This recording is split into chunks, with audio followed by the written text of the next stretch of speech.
Harry Potter और पारस पत्थर का राज। चौथा बाब। चाबियों का चौकीदार। धड़ धड़ धड़। किसी ने दोबारा दरवाजे पर जोरदार दस्तक दी। डडली हड़बड़ाकर जाग गया। बम कहाँ फटा? उसने बेहूदगी से सवाल किया। तभी उनके पीछे एक धमाका हुआ और अंकल वर्नन फिसलते हुए कमरे में दाखिल हुए। उनके हाथ में एक राइफल दबी हुई नजर आ रही थी। अब सबको पता चल गया कि उस लंबे पतले पैकेट में क्या छुपा था जो वो खरीद कर लाए थे। कौन है? वो बुलंद आवाज़ में गरजे। मैं तुम्हें खबरदार करता हूँ, मेरे पास बंदूक है। कुछ लम्हे खामोशी छाई रही। धड़ाम। बोसीदा दरवाजे को इतनी ताकत से धक्का दिया गया कि उसके कब्जे उखड़ गए, और जब दरवाज़ा ज़मीन पर गिरा तो उसकी खौफनाक आवाज़ ने कान के पर्दे हिलाकर रख दिए। दरवाजे की दहलीज पर एक देव हैकल शख्स खड़ा हुआ दिखाई दिया। लंबे खिचड़ी बालों और जंगली उलझी हुई दाढ़ी की वजह से उसका चेहरा लगभग पूरी तरह से छुप गया था, मगर उसकी आंखें काले भंवरे की तरह उसके बालों के बीच में चमक रही थीं। देवहैकल आदमी को झोंपड़ी में दाखिल होने के लिए अपने जिस्म को तिरछा करके सुकेड़ना पड़ा, और अंदर आने के बाद उसे काफ़ी हद तक झुकना पड़ा ताकि उसका सर छत से न टकरा जाए। उसने झुककर दरवाज़ा उठाया और उसे बसानी से दोबारा चौखट में लगा दिया। बाहर से आती हुई सर्द हवा और तूफानी गूंज की आवाज़ अब किसी हद तक कम हो गई। वो मुड़कर उन लोगों को देखने लगा। कोई एक कप चाय पिलाएगा? सफ़र आसान नहीं था। उसने सोफे की तरफ कदम बढ़ाए जहाँ डडली दहशत के मारे जमा बैठा था। मोटे लौंडे, दूर हटो यहाँ से, अजनबी ने कहा। डडली ने चूं चूं जैसी आवाज़ निकाली और अपनी माँ के पीछे छुपने के लिए दौड़ लगा दी, जो खुद खौफजदा और सहमी सी अंकल वर्नन के पीछे दुबकी हुई थी। आहा, ये रहा हैरी पॉटर, देव हैकल आदमी ने जल्दी से कहा। हैरी ने इस खूंखार जंगली धुंधले चेहरे को गौर से देखा। देव हैकल आदमी की भंवरे जैसी चमकती आंखों में खुशगवार मुस्कुराहट झलक रही थी। हैरी, मैंने तुम्हें तब से नहीं देखा जब तुम बहुत छोटे थे, देवहकल आदमी ने कहा।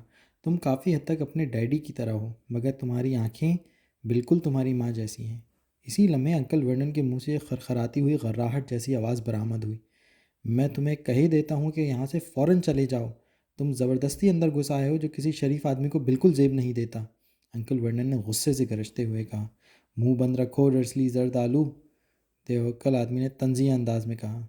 उसने सोफे के पिछले हिस्से की तरफ हाथ बढ़ाया और अंकल वर्नन के हाथ से बंदूक छीनकर उसे इतनी आसानी से मरोड़ दिया जैसे वो रबड़ की बनी हुई हो। फिर उसे कमरे के एक कोने में फेंक दिया। अंकल वर्नन ने एक और अजीब सी आवाज़ निकाली, जैसे किसी चूहे पर पैर रख दिया गया हो। सालगिरह मुबारक हैरी, देव हैकल शख्स दर्शली अफराद की तरफ पुष्ट मोड़कर हैरी की तरफ मुतवज्जा हुआ। मैं तुम्हारे लिए कुछ लाया हूँ, शायद रास्ते में कहीं मैं उसके ऊपर बैठ गया हूँ, बहरहाल उसका जायका उम्दा ही होगा। इस देवकल आदमी ने अपने स्याह ओवरकोट के अंदरूनी जेब में हाथ डाला और दूसरे लम्हे उसके हाथ में एक छोटा सा मगर किसी कदर दबा हुआ पैकेट दिखाई दिया। उसने पैकेट हैरी की तरफ बढ़ाया। हैरी ने कांपते हुए हाथों से पैकेट लिया और उसे खोला। अंदर एक बड़ा चीचिया चॉकलेट केक था, जिसके ऊपर सब्ज बालाई की मोटी तह से सालगिरह मुबारक हैरी पॉटर के अल्फाज दिखाई दे रहे थे। हैरी ने हैरत भरी नज़रों से उस देवकल आदमी की तरफ देखा। वो उसे शुक्रिया कहना चाहता था, मगर ये लफ्ज़ उसके होठों तक आते आते गुम हो गए और उसके मुंह से शुक्रिया के बजाय कोई और ही जुमला फिसल गया। आप कौन हैं? देवकल आदमी ज़ोर से हंसा।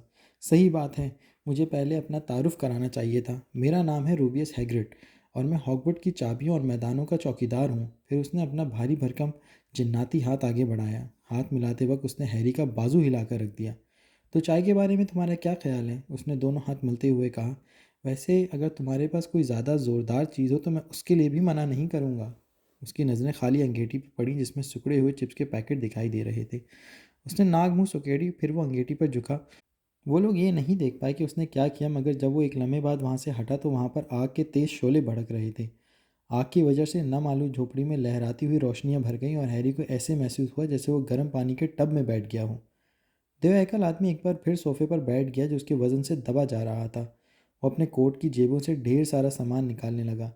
तांबे की केतली, कबाब का दबा हुआ पैकेट, लोहे की सीख, चाय की पतीली, लकड़ी के कुछ प्याले और एक गहरे रंग की बोतल, जिसमें से उसने चाय बनाने से पहले एक घूंट हलक में उतार लिया।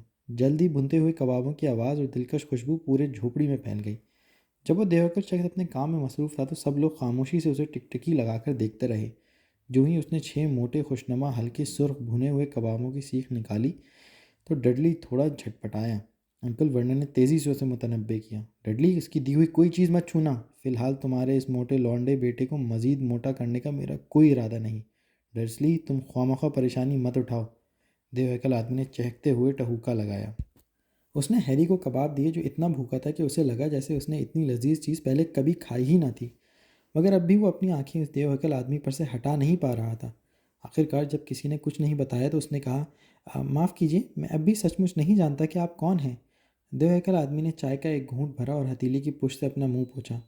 "मुझे हैग्रिड कहो हैरी," वो मुस्कुरा कर बोला। "सभी लोग मुझे इसी नाम से बुलाते हैं, और जैसा कि पहले मैं बता चुका हूँ कि मैं हॉगवर्ट में चाबियों और मैदानों का चौकीदार हूँ। वैसे तुम हॉगवर्ट के बारे में तो जानते ही होगे।" नहीं," हैरी हकला कर बोला। हैग्रिड को जैसे सांप सूख गया था। "माफ़ कीजिए," हैरी फ़ौरन बोला। "माफ़ कीजिए?" हैग्रिड गरजा और डर्सली अफराद को घूरने लगा जो दूसरे दरवाजे के पीछे छुपकर दुबके हुए थे। "माफ़ी तुम्हें नहीं, इन लोगों को मांगनी चाहिए। मैं जानता था कि तुम्हें खतूत नहीं मिल पा रहे, मगर मैं ये ख्वाब में भी नहीं सोच सकता था कि तुमने हॉगवर्ट का नाम भी ना सुना होगा। उफ़ खुदाया, क्या तुमने ये कभी नहीं सोचा कि तुम्हारे माँ बाप ने ये सब कहाँ से सीखा था?" "क्या सीखा था?" हैरी ने हैरानगी से पूछा। कि क्या सीखा?" हैग्रिड अपनी जगह से उछल पड़ा। "ज़रा एक मिनट ठहरो।" वो उछल कर खड़ा हो गया। हैग्रिड गुस्से से पूरी झोपड़ी में चक्कर काट रहा था। डर्सली खानदान दीवार से चिपक कर दुबका खड़ा था। "क्या इसका ये मतलब है?" वो मिस्टर और मिसेस डर्सली की तरफ देख कर घबराया कि ये बच्चा किसी भी चीज़ के बारे में कुछ भी नहीं जानता। हैरी को यूं लगा जैसे बात हद से आगे बढ़ चुकी थी। वो स्कूल जाता था और उसके नंबर भी बुरे नहीं थे। "मैं कुछ चीज़ें जानता हूँ," उसने जल्दी से कहा। "देखिए, मैं रियाजी का हिसाब किताब उम्दगी से कर सकता हूँ।" उसी वक्त हैग्रिड ने अपना हाथ हवा में लहराया और कहा, "मेरा मतलब है हमारी दुनिया के बारे में। तुम्हारी दुनिया, मेरी दुनिया, तुम्हारे वालदैन की दुनिया।" "कौन सी दुनिया?" हैरी दम बखुद रह गया। ऐसा लग रहा था जैसे हैग्रिड किसी बम की तरह बस फटने ही वाला है। "डर्सली!" वो धमाकेदार आवाज़ में गरजा। अंकल वर्नन का चेहरा फक पड़ गया था और वो फुसफुसाकर काएँ काएँ जैसी आवाज़ में कुछ बड़बड़ाए। हैग्रिड हैरी को हैरानी से घूर रहा था। "तुम्हें अपने माँ बाप के बारे में मालूम होना चाहिए। मेरा मतलब है कि वो लोग मशहूर हैं। तुम भी मशहूर हो," वो झुंझलाए हुए लहजे में बोला। "क्यों? मेरे माँ बाप मशहूर हैं? क्या वाकई ये सच है?" हैरी गड़बड़ा गया। "तुम्हें नहीं मालूम, तुम्हें नहीं मालूम।" हैग्रिड अपने अपने बालों में उंगलियां फेरी और हक्का बक्का होकर हैरी को घूरने लगा। "तुम्हें सचमुच नहीं पता कि तुम क्या हो?" "रुक जाओ," अंकल वर्नन की आवाज़ अचानक वापस लौट आई। "यहीं पर रुक जाओ। मैं तुम्हें खबरदार करता हूँ कि इस लड़के को कोई बात कुछ भी नहीं बताना।" ये सच था कि वर्नन रसली से ज़्यादा बहादुर आदमी भी हैग्रिड की शोला बार निगाहों की ताब नहीं ला सकता था। वो यकीनन दहल कर रह जाता। जब हैग्रिड बोलना शुरू हुआ तो उसका हर लफ्ज़ गुस्से के मारे कांपता हुआ महसूस हो रहा था। "तुमने उसे कभी नहीं बताया, तुमने उसे कभी नहीं बताया कि इस ख़त में क्या लिखा था जो डंबलडोर इसके लिए 11 साल पहले छोड़ गए थे। मैंने अपनी आंखों से डंबलडोर को ख़त हैरी के कंबल में रखते हुए देखा था। डर्सली, तुमने इतने सालों तक उससे ये बात छुपा के रखी?" "कौन सी बात छुपा कर रखी?" हैरी ने मुश्ताक लहजे में पूछा। "ठहर जाओ अजनबी, मैं तुम्हारी मिन्नत करता हूँ, इसे कुछ मत बताओ।" अंकल वर्नन बेचैनी से अपना जबड़ा भींचते हुए चीखे। इसी लम्हे आंटी पेटूनिया ने घबराकर सिसकारी भरी। "तुम दोनों भाड़ में जाओ और जाकर अपना सर धुनाओ," हैग्रिड ने तिल्खी से कहा।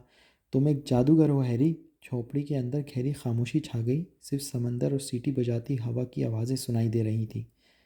"मैं क्या हूँ?" हैरी ने तेज़ तेज़ सांस खींचते हुए पूछा। "जादूगर, और क्या?" हैग्रिड ने कहा और सोफे पर एक बार फिर बैठ गया जो उसके बोझ से दबकर कर्राता हुआ थोड़ा और नीचे धंस गया था। "और मैं कहता हूँ कि तुम बहुत अच्छे जादूगर हो। बस तुम्हें कुछ साल तक सीखने की ज़रूरत है।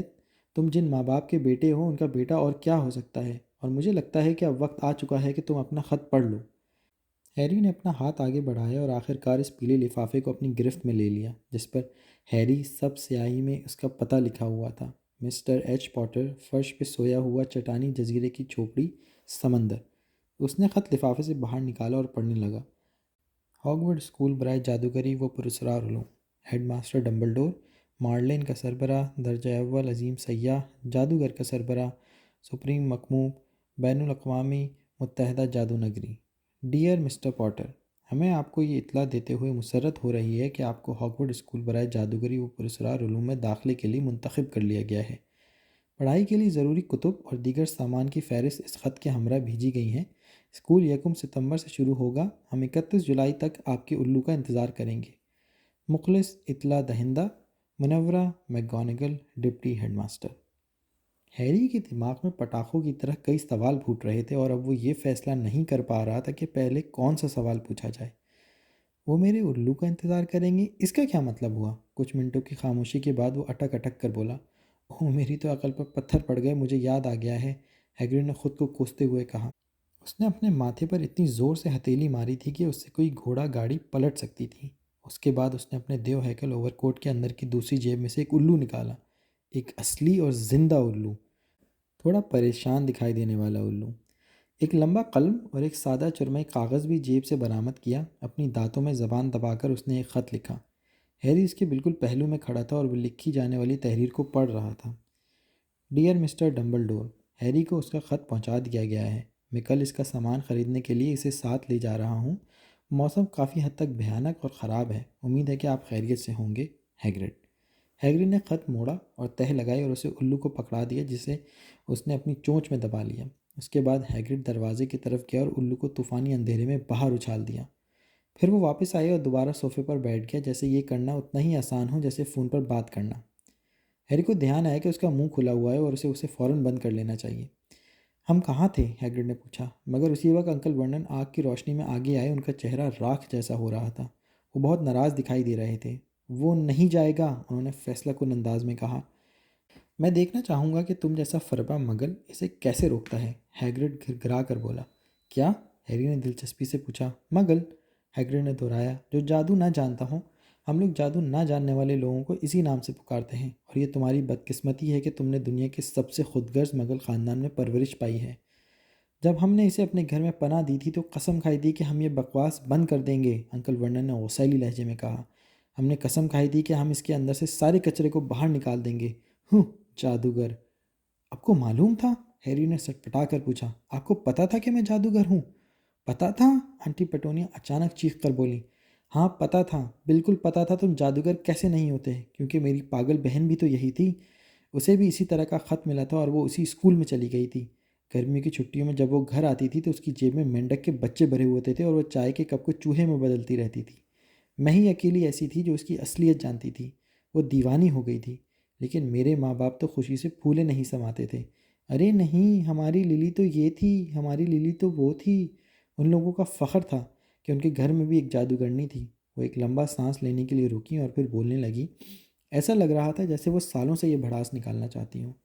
फिर वहाँ उसे स्कूल में पॉटर मिला और दोनों ने शादी कर ली। फिर तुम पैदा हुए और ज़ाहिर है मैं जानती थी कि तुम भी उन्हीं की तरह बनोगे।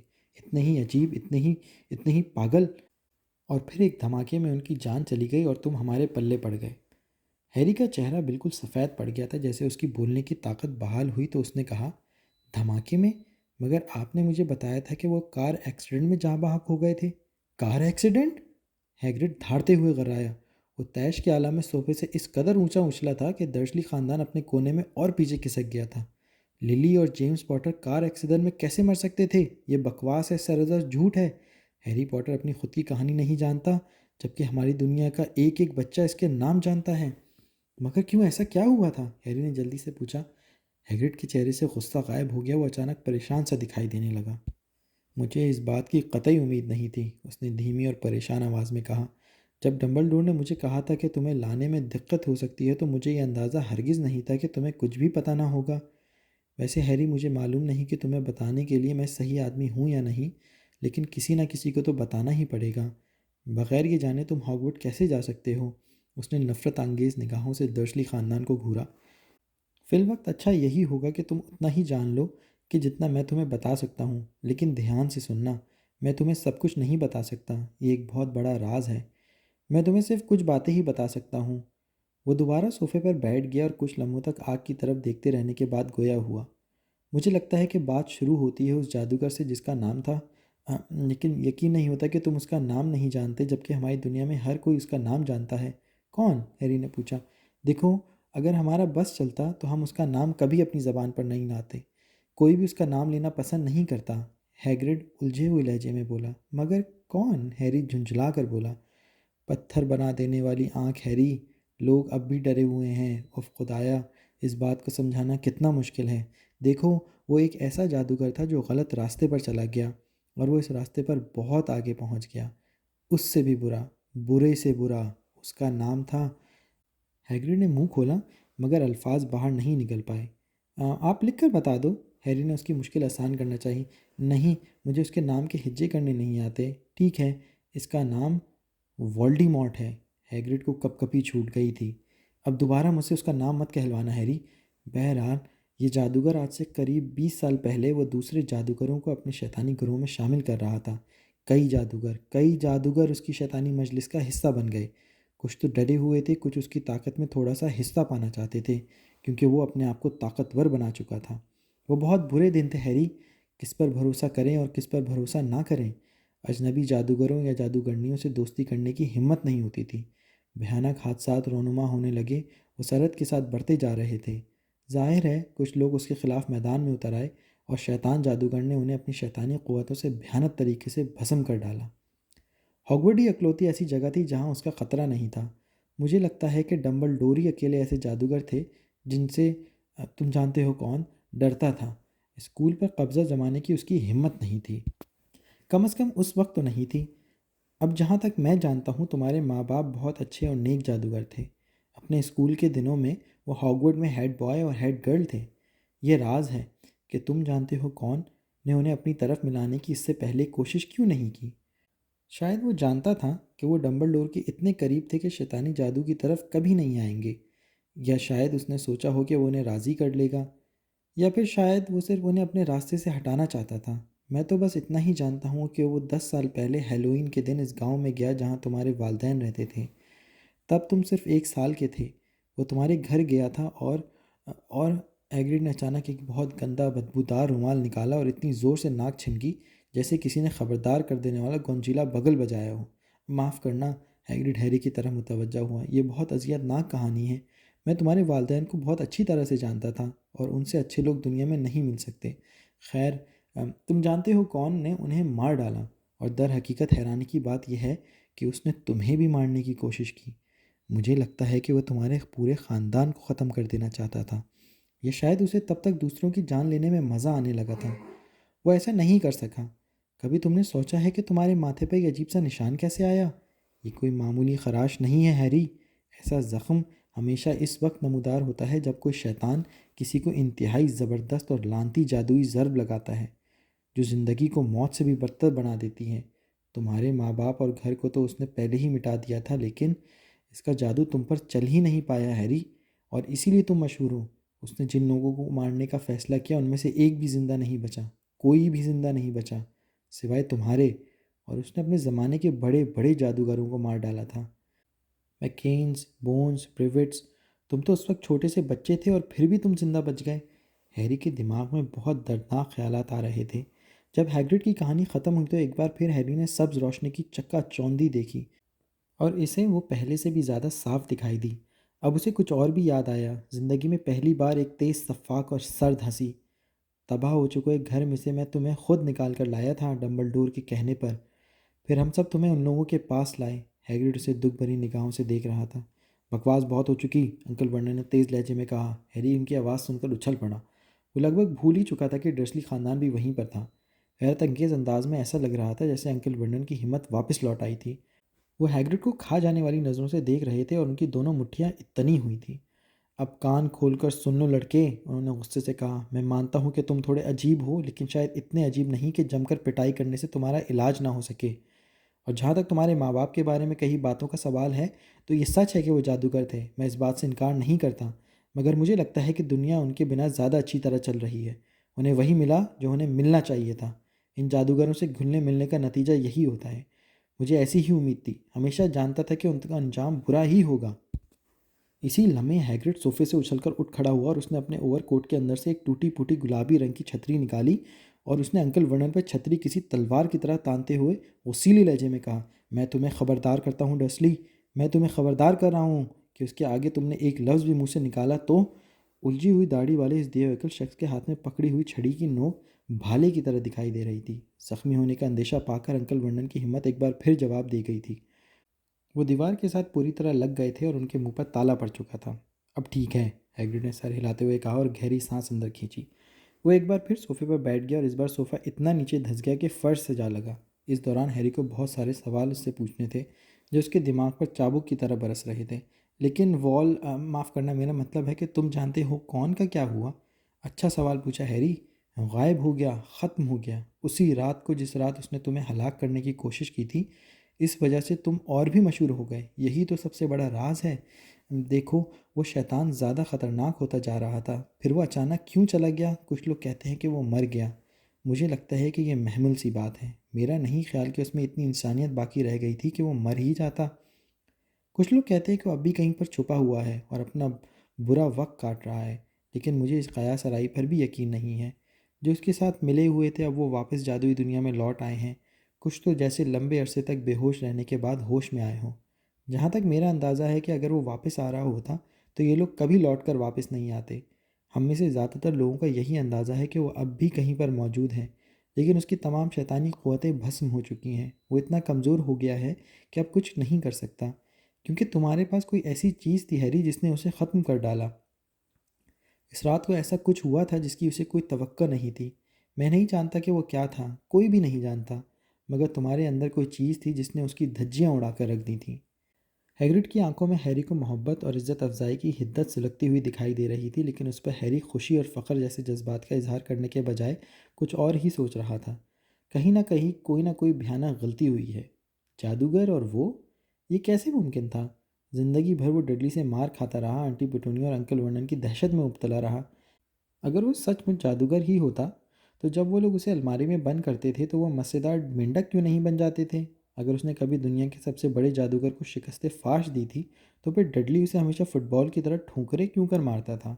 हैग्रिड, उसने धीमे अंदाज में कहा, जहाँ तक मेरा ख्याल है आपको कोई गलत फहमी हुई है। मुझे यकीन नहीं है कि मैं जादूगर हो सकता हूँ।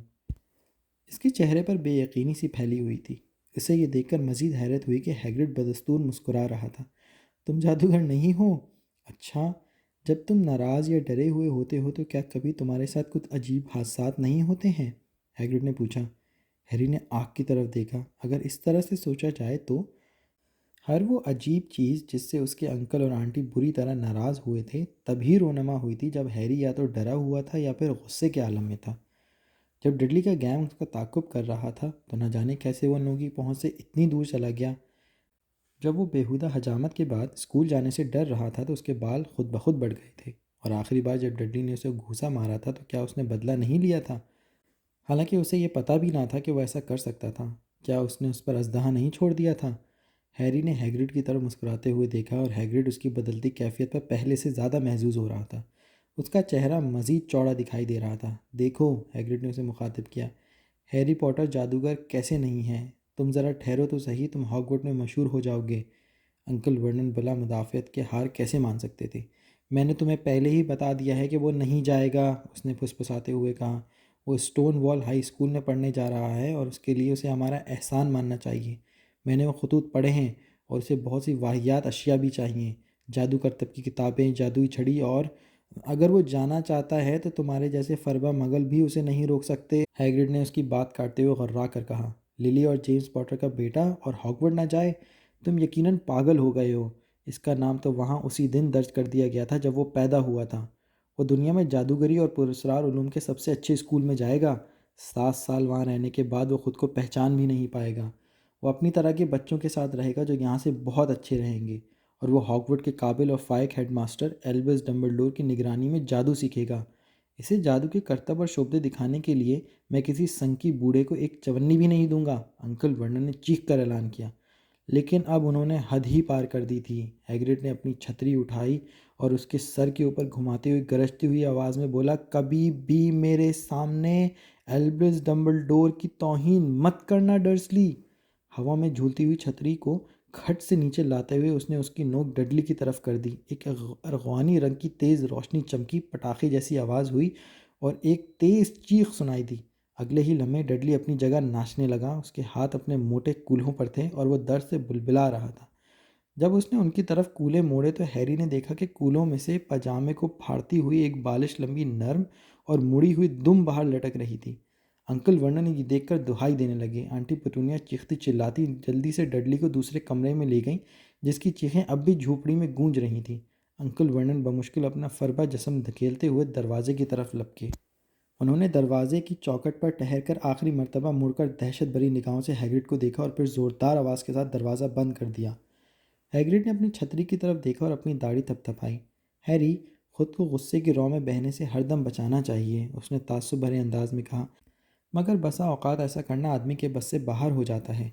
मैं उसे गैंडा बताना चाहता था, मगर उसकी हैयत देखकर मुझे अंदाज़ा हो चुका था कि वो पहले ही गैंडा जैसा दिखाई देता है। इसमें कुछ ज़्यादा बदला नहीं जा सकता, लिहाजा सिर्फ दुम की कसरी बाकी थी। उसने अपनी मोटी भुहों के नीचे से हैरी की तरफ कनखियों से देखा। वैसे अच्छा होगा अगर तुम हॉगवर्ट में ये बात किसी को ना बताओ, उसने धीमे से कहा। सच कहूँ तो मुझे जादू करने की इजाज़त नहीं हासिल है। मुझे थोड़ा बहुत जादू करने की छूट दी गई थी ताकि मैं तुम्हारा ताक़ुब कर सकूं और तुम तक खतूत पहुंचा सकूं। ये भी एक वजह थी जिसके बायस मैं ये सब कुछ करने के लिए बेताब था। आपको जादू करने की इजाज़त क्यों नहीं दी गई है? हैरी ने हैरानी से पूछा। और वो ऐसा है, सच तो ये है कि कभी मैं भी हॉगवर्ट में पढ़ता था, लेकिन मुझे वहाँ से तीसरे साल में ही निकाल दिया गया था। उन्होंने मेरी जादुई लकड़ी को दो टुकड़े कर डाला, लेकिन डंबलडोर ने मुझे वहाँ चौकीदार के रूप में रहने दिया। डंबलडोर एक आला और मोहब्बत करने वाले जादूगर हैं, हैग्रिड ने रुक रुक कर उसे बताया। एक अजीब सी निदामत उसके चेहरे पर रक्सा दिखाई दे रही थी। आपको वहाँ से क्यों निकाला गया? हैरी ने झट से पूछ लिया। ओह, अब बहुत देर हो चुकी है और कल मुझे कई काम निपटाने हैं, हैग्रिड ने ज़ोर से कहा। कल शहर जाना है और तुम्हारी किताबें और बाकी सामान खरीदना है। उसने अपना मोटा काला कोट उतारा और हैरी की तरफ उछाल दिया। तुम उसे ओढ़कर सो सकते हो, उसने कहा। अगर ये थोड़ी हरकत करे या खिसके तो परेशान मत होना। मुझे जहाँ तक याद पड़ता है इसके किसी जेब में एक दो चूहे मौजूद रहे होंगे।